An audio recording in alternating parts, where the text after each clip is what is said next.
Everybody, my name is Teacher Paula and I'm delighted to be invited on here today by my Singapore colleague to share with you some of my tips for the up and coming oral component of the PSLE examinations. The exams are not that far away, and from my notes I believe the date scheduled currently, which could be subject to change due to this terrible pandemic that we're all going through at the moment. That date is the 13th of August, I believe, but do check your calendars. I could have that wrong. Now, the PSLE oral has a 15% weightage and 30 marks, 10 marks for the reading aloud component, and 20 marks are given for the stimulus-based conversation element of the exam. Now, both can be quite daunting to the children, but practice makes perfect. And here are a couple of things that I would think that you should encourage your child to do to give them the edge on getting that mark in the PSLE examination. So let's look at the reading aloud first. Most children read. They enjoy reading. I hope they enjoy reading.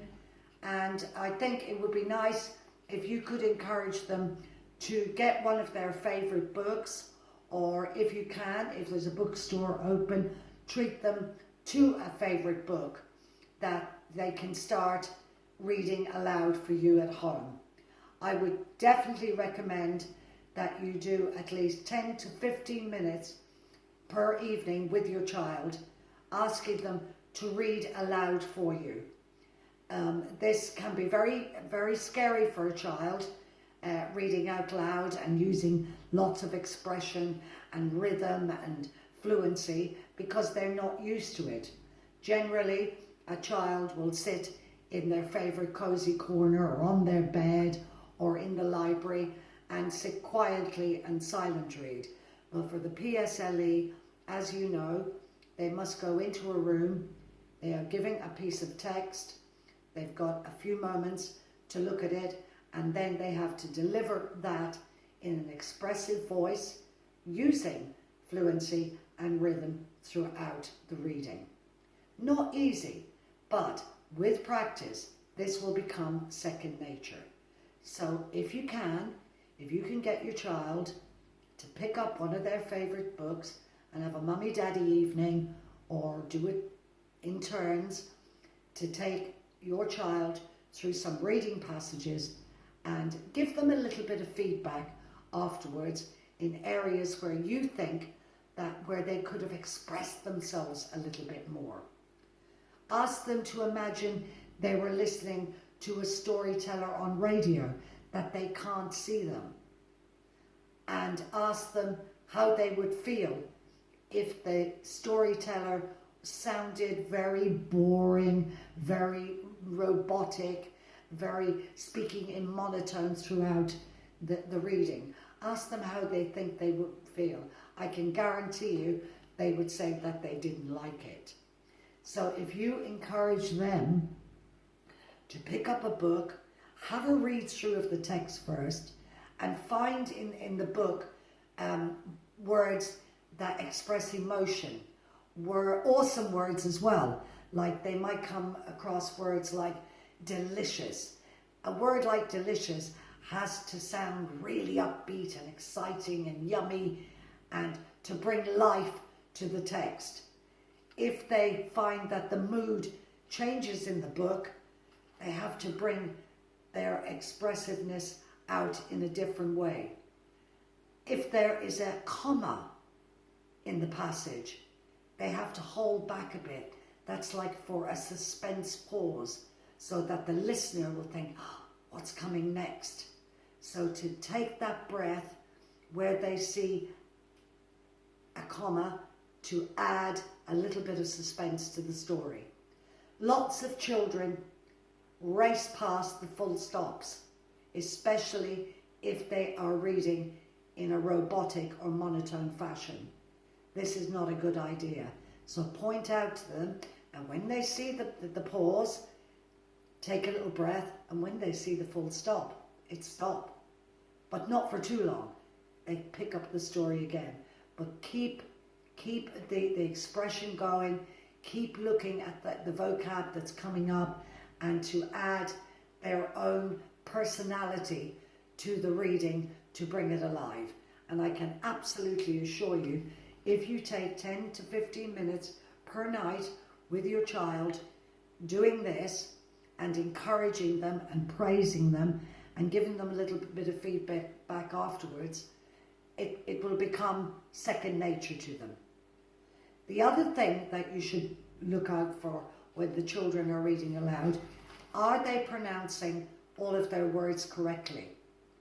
Are they cutting off the ends of their words? This is not allowed. You have to stop this if you hear it. So make them pronounce the word in full. So if the word is landed, make sure you hear the D. It's very, very important.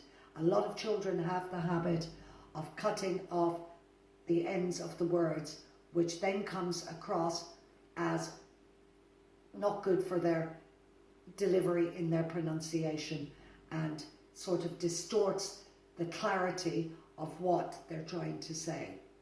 So parents, I urge you to do this with them, and you will see a difference.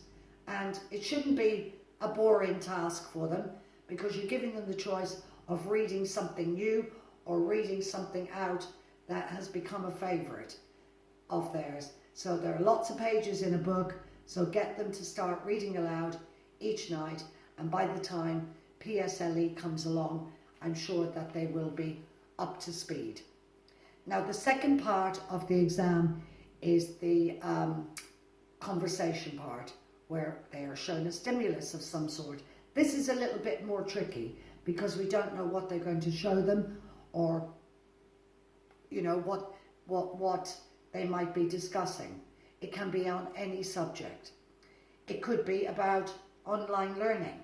That could be one of the big topics this year, we don't know. So try and have conversations with your child about all of the things that you think that are out there at the moment that children are involved in.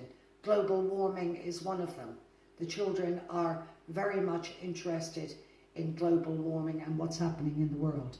So try and pick subjects or topics that they enjoy talking about, and maybe put all those little ideas, write them all down and put them into a hat, and you pick out one each, and mum has to talk about it, or dad has to talk about it, and the child has to talk about it.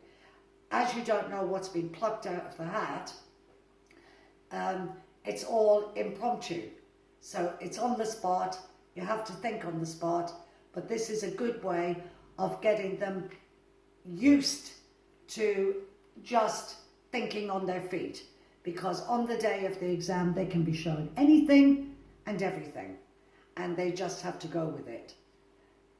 I would encourage the children not to be afraid to speak out. It's very important. In communication, there are no wrong answers in this situation. What the examiner is looking for is to see if the child can converse on the subject or the topic that is brought into the exam on that particular day. But it's not easy. It's really not easy. Again, the practice makes perfect. You can take some pictures from the internet, flash them up for the child, discuss what's happening in the picture. Tell them to just come up with the first thing that comes into their head from the visual that you're showing them. It's important that they're not afraid to express their thoughts. 9 times out of 10, the children know what they want to say, but the fear is inside of them. They dare not to speak out.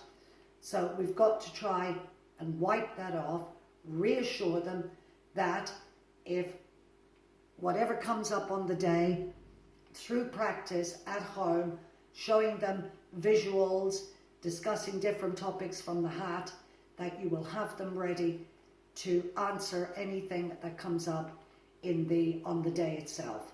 But the last thing they must not do is freeze. There's no point in freezing on the day, oh, I don't know what to say. And to avoid yes-no answers. A conversation is two ways. So the more the child speaks on the topic, that is wonderful.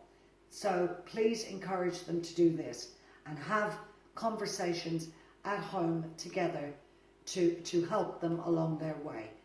And I promise you that if you do this, the children will start to think for themselves on their feet, out of the box, and not be afraid to express their opinions on the subjects or topics in hand. So I hope that my little tips here today will help you, and I hope that you will give guidance for the children and assure them that there is nothing to be frightened of.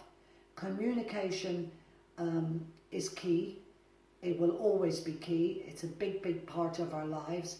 And just like this online learning that we've all been doing and the children have been exposed to, moving down the line when they have to do interviews, I'm guessing that they will have to do an awful lot of interviews online. So only the best person who's going to get that job is the person who comes across as natural, expressive and knowledgeable on the topic that they are talking about.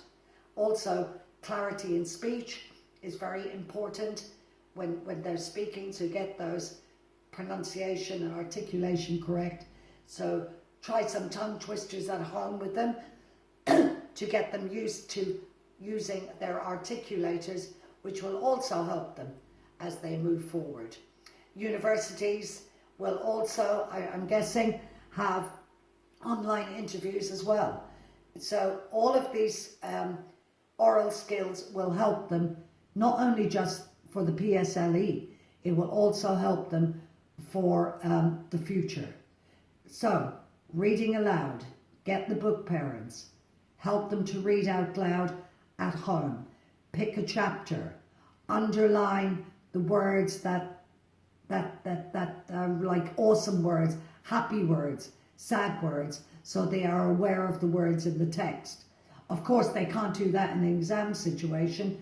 They've only got a short while to look at the text, but it'll get them used to reading with fluency and coming, if they hit words like that, they will know how to express them. Also, again, reading increases their vocabulary also. The stimulus-based conversations, you can do this by putting certain topics in the hat that are age appropriate, of course.